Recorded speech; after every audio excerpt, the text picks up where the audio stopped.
Engkau yang layak untuk ku sembah.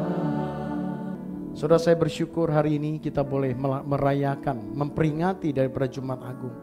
Jumat Agung adalah hari yang sangat penting bagi orang percaya, saudara.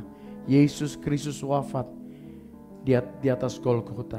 Saudara, ini bukan sebuah acara keagamaan yang biasa setiap tahun kita lakukan, tetapi sebuah peringatan penting kepada kita semua, supaya kita mempunyai kehidupan yang mempunyai tujuan lewat apa yang Tuhan telah kerjakan di atas kayu salib. Katakan amin, saudara. Saudara, untuk menciptakan dunia ini Allah hanya berfirman. Tuhan menciptakan semesta, dia hanya berfirman, saudara.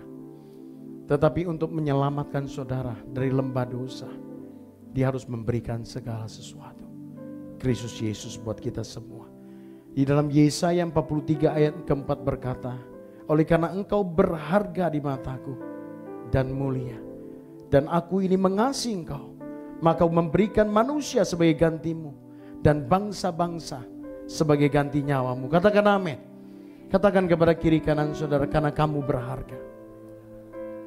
Saudara, karena begitu berharganya manusia di mata Tuhan, maka Bapa mengutus anak yang tunggal untuk sebuah misi penyelamatan yang begitu luar biasa. Dia harus turun dari sorga, saudara, menjadi manusia selama 33,5 tahun, saudara. Untuk apa? Untuk saudara dan saya. Sehingga waktu malam, waktu Yesus ingin diserahkan, Tuhan Yesus mengalami sebuah pergumulan yang begitu hebat, saudara. Bahkan dikatakan sampai peluhnya seperti darah. Artinya ada sebuah pergumulan Tuhan Yesus sendiri yang begitu luar biasa. Waktu dia ingin dikorbankan. Artinya ini bukan pengorbanan biasa. Ini adalah sebuah pengorbanan yang begitu luar biasa. Bahkan puncak dari penderitaannya, waktu Yesus terpisah dari Bapa. Dalam Matius 15 ayat 34 berkata, dan pada jam 3 berserulah Yesus dengan suara nyaring, Eloi, Eloi, lama sabatani. Yang artinya adalah, Allahku, Allahku, mengapa engkau meninggalkan aku? Saudara, penderitaan yang sedemikian yang Kristus alami. Kenapa, saudara? Karena kenapa dia terpisah dari Allah Bapa? Karena begitu besarnya dosa kita yang ditimpakan kepada Yesus. Maka Bapa meninggalkan persekutuannya dengan Tuhan Yesus. Saudara, karena dosa yang begitu besar dilimpahkan kepada Yesus, maka Bapa di sorga meninggalkan persekutuan dengan Tuhan Yesus. Karena dosa adalah kekejian di mata Tuhan, saudara. Kita buka dalam Yesaya 53 ayat 3 sampai 4. Yesaya 53 ayat 3 sampai 5, saudara. Dikatakan ia dihina dan dihindari orang. Seorang yang penuh kesengsaraan dan yang biasa menderita kesakitan. Ia sangat dihina sehingga orang menutup muka terhadap dia. Bagi kita pun ia tidak masuk hitungan, saudara. Tetapi sesungguhnya penyakit kitalah yang ditanggungnya. Saya percaya hari ini ada kesembuhan yang lagi terjadi, saudara. Beri kemuliaan bagi Tuhan. Dan kesengsaraan kita yang dipikulnya. Padahal kita mengira ia kena tulah, dipukul, ditindas salah. Tetapi ia ditikam oleh karena pemberontakan kita. Ia diremukkan karena kejahatan kita. Ganjaran, mendatangkan keselamatan bagi kita ditimpakan kepadanya. Dan oleh bilur-bilurnya kita menjadi sembuh. Katakan amin, saudara. Saudaraku, 2 hari yang lalu Roh Kudus memberikan kepada saya sebuah arahan. Apa yang aku harus sharingkan di pagi hari ini, saudara. Lalu Tuhan berkata, sharingkan tentang 2 murid Yesus yang mengkhianati Yesus sebelum Yesus disalib, saudara. Saudara, murid itu namanya adalah Petrus dan Yudas. Katakan dengan saya, Petrus dan Yudas. Saudara, 2 murid ini memegang peranan yang sangat penting dalam pelayanan Kristus, saudara. 2 murid ini mengambil sebuah peranan yang sangat penting. Yang pertama adalah Simon Petrus. Slide yang dikeluar, Simon Petrus, saudara. Saudara, siapakah Simon Petrus? Simon Petrus adalah murid Yesus yang sangat antusias dan menonjol. Katakan antusias dan menonjol. Kalau yang lain melihat waktu Yesus berjalan di atas danau Galilea saudara. Yang lain berkata itu hantu. Tetapi Petrus berkata sebaliknya. Tuhan, apabila engkau itu, suruhlah aku berjalan di atas air. Katakan amin. Yang lain ketakutan. Tetapi Petrus menawarkan diri berjalan bersama-sama dengan Tuhan. Saudara, Petrus yang berani menjawab dengan benar apa yang menjadi pertanyaan Yesus. Dikatakan, menurut kau siapakah anak manusia itu? Hanya Petrus yang menjawab dengan benar. Dikatakan engkau adalah Mesias, anak Allah yang hidup. Saudara, Yesus berkata, engkau adalah Petrus, di atas batu karang ini aku akan mendirikan jemaatku dan alam maut tidak akan menguasainya, saudara. Saudara, Petrus adalah tim di dalam lingkar dalam daripada Tuhan Yesus. Petrus itu adalah orang yang paling dekat dengan Tuhan Yesus. Katakan, saya juga dekat. Yuk ngomong saudara, saya juga dekat dengan Yesus. Saudara, setiap pemimpin selalu ada orang-orang yang paling dekat saudara di dalam lingkar Yesus. Termasuk gereja ini ada wakil-wakil gembala, itu ring paling dalam saudara ya. Saudara, Petrus selalu bersama dengan Yakobus dan Yohanes saudara. Selalu kemana-mana kalau waktu Tuhan membangkitkan anak daripada Yairus, yang masuk ke dalam ruangan berapa orang? Cuma 3 orang itu, Petrus, Yohanes dan Yakobus saudara.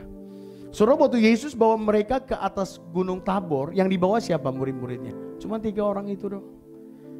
Dengan kata lain bahwa murid-muridnya sangat diandalkan oleh Tuhan. Katakan amin. Saudara, Petrus adalah murid pertama daripada Tuhan Yesus. Pertama-tama waktu Yesus memanggil murid-muridnya, Petrus salah satunya. Katakan amin. Saudara, Petrus tidak terpelajar, tetapi nelayan yang berpengalaman. Amin saudara. Saudara, itu adalah Petrus. Lalu siapakah Yudas Iskariot saudara? Siapakah Yudas Iskariot?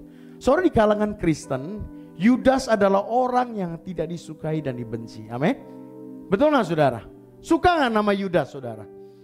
Saudara, waktu saudara bisa punya anak, ada gak yang nama anaknya dikasih Yudas? Ada gak saudara? Nggak ada. Mungkin saudara bisa marah waktu saudara dibaptis, lalu Pagem memberikan saudara nama Yudas. Bisa marah gak saudara? Jangan-jangan saya dilempar batu saudara. Saudara, Yudas artinya itu sebenarnya sangat indah. Katakan, Yudas itu namanya indah, tahu? Saya kasih kiri kanan, kasih tahu. Yudas itu namanya indah. Yudas artinya Allah dipuji. Indah gak saudara? Amin. Saudara, Yudas adalah orang yang dipercaya. Katakan dipercaya. Kenapa? Karena dia pegang uang saudara. Dia adalah bendahara daripada Tuhan Yesus. Saya mau nanya saudara, kira-kira orang yang pegang uang itu orang bisa dipercaya gak? Harusnya bisa dipercaya. Amin.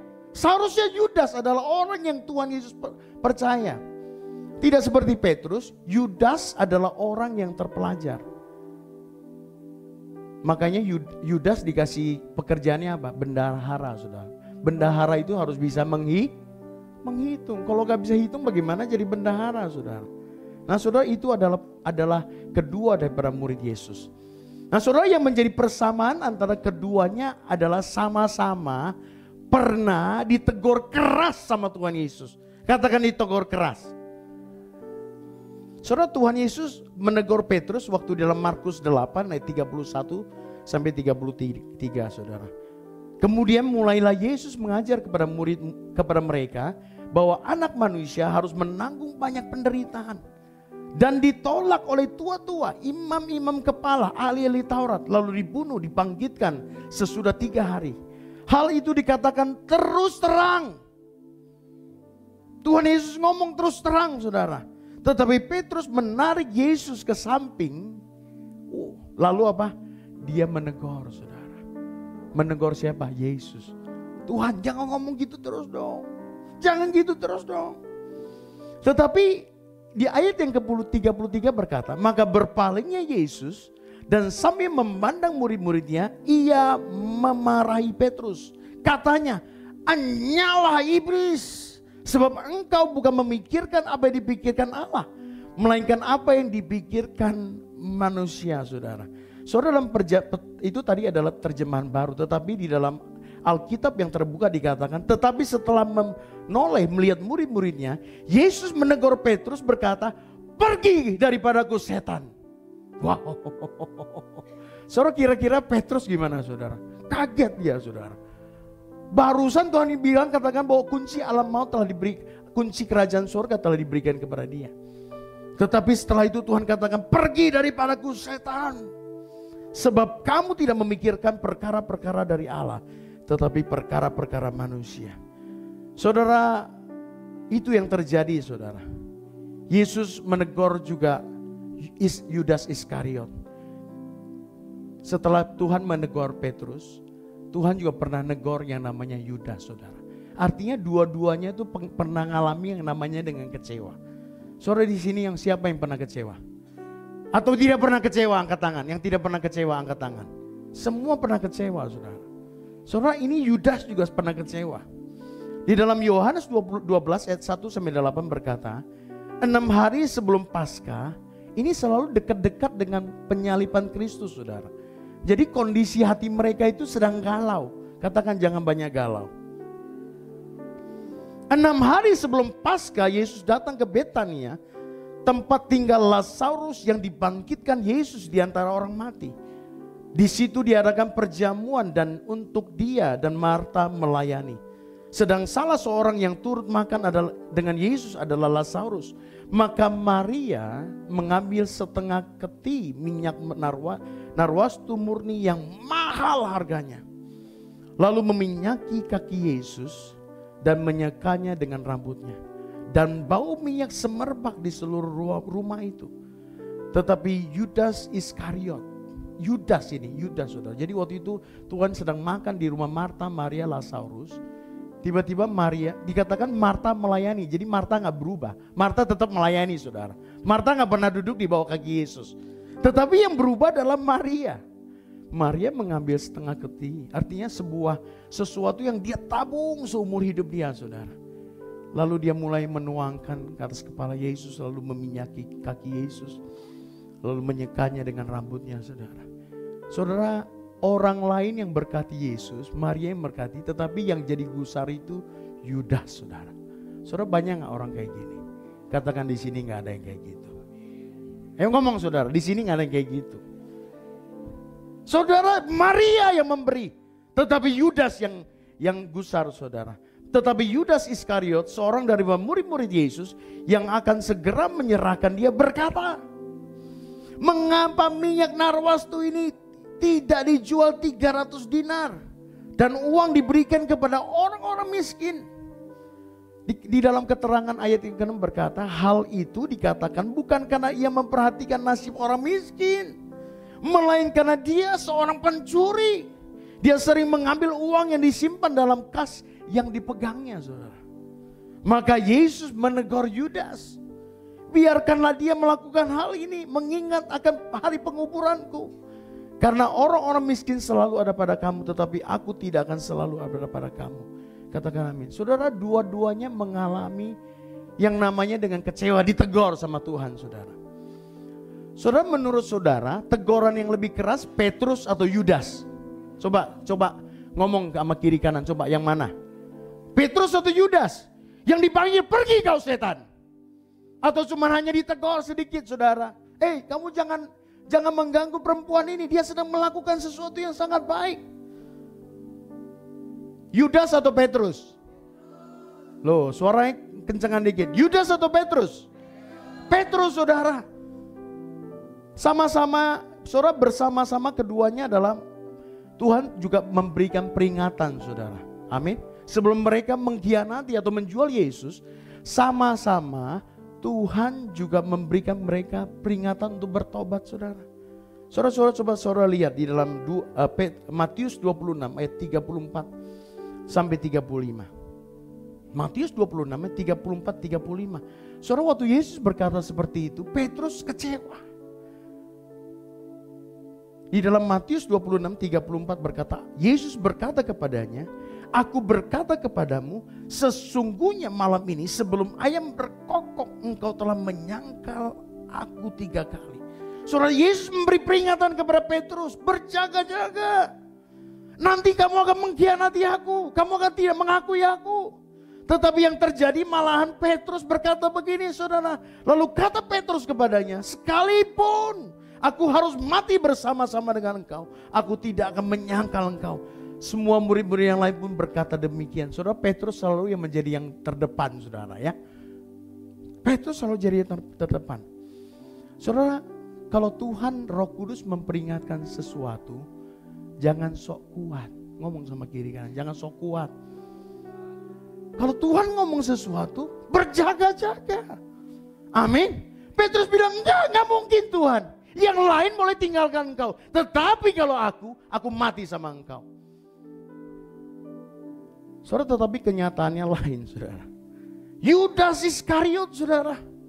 Yudas juga Tuhan tegur dalam kekecewaannya, dia melakukan sesuatu yang sangat di luar dugaan. Dia pergi jual Yesus saudara.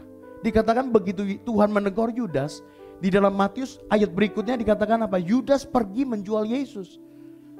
Dari situ dia jual Yesus. Dalam Yohanes 13 ayat 21-27 berkata, setelah Yesus berkata demikian, ia sangat terharu lalu bersaksi, aku berkata kepadamu, Yesus sedih saudara, bukan terharu, Yesus sangat sedih. Aku berkata kepadamu, sesungguhnya seorang di antara kamu akan menyerahkan aku. Murid-murid itu memandang seorang kepada yang lain. Lah siapa Tuhan yang bisa menyerahkan engkau? Saling lihat saudara. Murid-murid itu memandang seorang kepada yang lain dan mereka ragu-ragu siapakah yang dimaksud. Seorang di antara murid Yesus, yaitu murid yang dikasihi, Yohanes saudara, bersandar dekat kepadanya di sebelah kanannya. Kepada murid itu Simon memberi isyarat berkata, tanya Yesus Tuhan, siapa yang Tuhan Yesus maksud? Seorang murid yang duduk dekat Yesus, wow. Saudara, Yohanes selalu menggambarkan dirinya itu sangat dekat sama Yesus. Katakan, aku juga dekat sama Tuhan Yesus. Amin.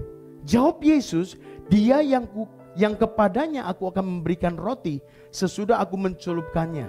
Sesudah berkata demikian, ia mengambil roti, mencelupkannya dan memberikannya kepada Yudas, anak Simon Iskariot saudara.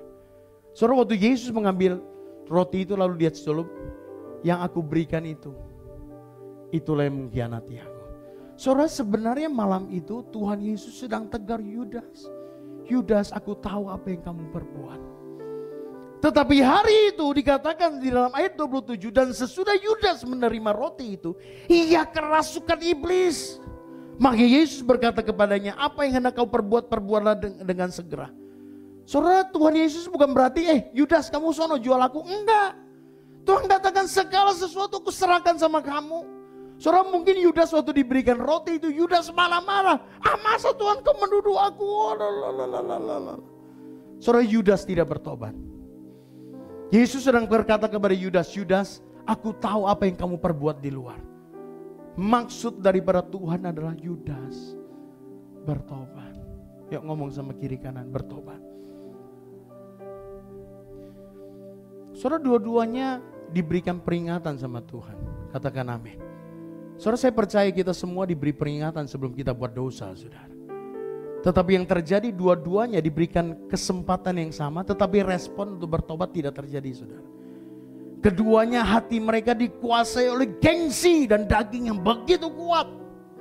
Dan akhirnya iblis mengambil keuntungan di dalamnya. Amin. Ngomong sama kiri, jangan sampai rugi kita sama setan. Amin. Setan bisa ngambil keuntungan loh saudara. Mata hati mereka ditutup oleh kecewa, kesombongan yang sangat tinggi. Mereka gagal merespon teguran daripada Tuhan Yesus. Pada teguran yang Tuhan berikan karena kasih kepada mereka. Katakan amin saudara. Saudara, apa yang terjadi dengan Yudas Iskariot saudara? Apa yang terjadi dengan Yudas? Saudara, Yudas menjual Tuhan dengan 30 keping perak. Saudara, satu keping perak kira-kira upah buruh satu hari saudara. Kalau dikalikan ya kira-kira UMR sekarang saudara ya. Mungkin sekitar 3.400.000. Saudara, harga itu adalah harga seorang budak. Kalau ada seorang budak tiba-tiba diselunduk sama seekor sapi saudara dari orang lain. Budak itu mati. Maka orang pemilik daripada sapi itu harus mengganti rugi 30 keping perak saudara. Saudara bayangkan. Begitu kecewanya daripada Yudas. Begitu dia dikuasai oleh pikiran setan, saudara. Dia menjual Tuhan Yesus dengan harga seorang budak. Saudara bisa bayangkan. Saudara, pertanyaannya adalah, apakah Yudas menjual Yesus dan membunuh dia adalah rencana sorga? Amin. Saudara, Yudas direncana sorga untuk menjadi pengkhianat Yesus, dijual. Menurut saudara gimana? No. Saudara, sorga tidak pernah merencanakan kebinasaan siapapun. Tetapi Yudas tidak merespon dengan baik. Akhirnya dia menjual Yesus. Dan akhirnya saudara, Yudas binasa karena kesalah respon. Tidak bertobat dengan sungguh-sungguh. Kalau menurut saudara, kira-kira kalau setelah Yesus bangkit, Yudas diampuninya. Apapun saudara yang dilakukan Yudas, Tuhan Yesus pasti bisa mengampuni dia. Katakan amin. Saudara, saya dulu ada seorang supir saudara ya. Heran sama supir ini. Kalau dia pakai mobil, bensinnya itu cepat habis saudara. Hari ini isi, besok isi lagi. Nggak lama isi lagi saudara. Saya bilang, ini kenapa mobil saya jadi apa? Jadi boros. Saudara tahu nggak? Waktu dia pergi nganter anak sekolah, dia sedotin itu bensin saudara. Dia jual saudara. Berkali-kali, dan yang bodohnya adalah satu saat malam waktu diantar saya pulang, malam itu dia berbagi bensin dengan temannya di depan halaman rumah saya. Coba saudara bayangkan. Saudara, saya panggil orang ini, saya kasih dia peringatan, bertobat. Amin. Saudara, saya memberi dia kembali kesempatan satu kali lagi. Tetapi yang terjadi adalah dia jual satu kali lagi saudara ya. Dan kelihatan lagi di depan saya. Saudara, saya adalah orang, kita harus menjadi orang yang memberi ruang kesalahan untuk pertobatan. Tetapi bukan ruangan untuk kesengajaan saudara. Katakan amin. Amin saudara. Kita bisa buat kesalahan, tetapi kita harus bertobat. Katakan amin saudara. Lalu apa yang terjadi kepada Simon Petrus saudara? Saudara, Simon Petrus menyangkal dan menyesal setelah itu 3 kali. Amin. Saudara tahu cerita daripada ini. Dia menyangkal Yesus 3 kali, artinya akhirnya ia menyesal. Dan kembali kepada pekerjaan lama saudara. Saudara, sering loh orang-orang seperti itu. Ada kayak contohnya mantan pengerja. Ada gak mantan kayak gitu? Gak ada. Mantan pendeta. Apalagi gak boleh saudara. Gak ada kata mantan. Sekali maju, sekali Yesus, tetap Yesus. Beri kemuliaan bagi dia. Tetapi yang terjadi, Petrus menyesal lalu kembali kepada pekerjaan lama dia. Pekerjaan lama dia apa saudara? Nelayan. Amin. Tetapi setelah Yesus bangkit 40 hari, dia terus mulai mengunjungi murid-muridnya saudara. Saudara, Tuhan Yesus tahu bahwa ada satu perkara lagi dia harus lakukan. Dia harus kunjungi Petrus. Kenapa saudara? Karena Tuhan tahu Petrus hatinya terluka karena kecewa kepada dirinya sendiri. Saudara, Tuhan kita Yesus baik sekali. Nggak ada yang kayak dia saudara. Nggak ada yang kayak dia. Petrus tahu bahwa anakku Petrus, walaupun dia sudah hianati aku, dia sudah menolak aku 3 kali. Ada satu yang aku belum lakukan. Aku datang kepada Yesus, datang kepada Petrus saudara. Tuhan tahu bahwa Petrus dia bisa mengampuni dirinya sendiri. Yohanes 21 berkata, setelah makan siang, waktu siang hari saudara, Petrus, Thomas, Nathanael, anak-anak Zebedius dan 2 murid Yesus, mereka sedang down. Habis, kenapa saudara? Mereka pergi nangkap ikan, gak dapat saudara. 1 ekor pun gak ada. Mereka lagi down. Tiba-tiba Tuhan Yesus berdiri di tepi daripada danau Galilea itu. Lalu dikatakan, anak-anak, apakah engkau ada lauk pauk? Lalu mereka menjawab, tidak ada. Lalu Tuhan Yesus suruh, tebarkan jalamu ke sebelah kanan. Lalu jala mereka mendapatkan begitu banyak ikan. Lalu mereka di situ sadar, itu Tuhan. Saudara perhatikan sungguh luar biasa. Lalu dikatakan Petrus tidak berpakaian, lalu dia berpakaian. Begitu dia berpakaian, dia ceburkan diri. Saudara, aneh ya? Masa kalau mau berenang pakai baju baru berenang saudara. Saudara, ini tingkah laku orang yang sedang salah tingkah. Dia tahu, Tuhan, aku udah pernah ngomong ini 3 kali. mengkhianati engkau. Dia berpakaian mencurupkan dirinya. Dia ceburkan dirinya, saudara. Petrus salah tingkah. Setelah itu Yesus mengambil sebuah kesempatan, saudara, yang begitu intim dengan Petrus. Dia katakan, apakah engkau mengasihi aku lebih daripada mereka? 3 kali, saudara. Saudara, dengan kata lain Yesus berkata kepada Petrus, Petrus, apapun yang sudah engkau perbuat, aku mengampunimu. Aku mau pakai kamu. Saudara, Tuhan Yesus berkata seperti itu. Maksudnya adalah itu, saudara. Saudara, makna yang begitu dalam. Petrus hari itu dipulihkan hatinya bersama dengan Tuhan. Katakan amin, beri kemuliaan bagi Tuhan. Saudara, Jumat Agung ini kita patut merenungkan untuk kembali meresponi setiap teguran Tuhan yang keras dalam hati kita. Jangan keraskan hatimu, saudara. Kembali kepada Dia. Katakan kepada kiri kanan saudara, tidak ada kata terlambat. Tuhan Yesus sayang sama kamu. Cari perkenanannya tuh, saudaraku. Mungkin beberapa di antara kita sudah pernah jatuh. Buang kesombonganmu dan Tuhan akan kau kembali. Katakan amin. Jangan seperti Yudas, saudara. Karena dengan kesombongan iblis mencuri dan membinasakan jiwanya. Katakan amin. Kita bangkit berdiri. Koraba karaba.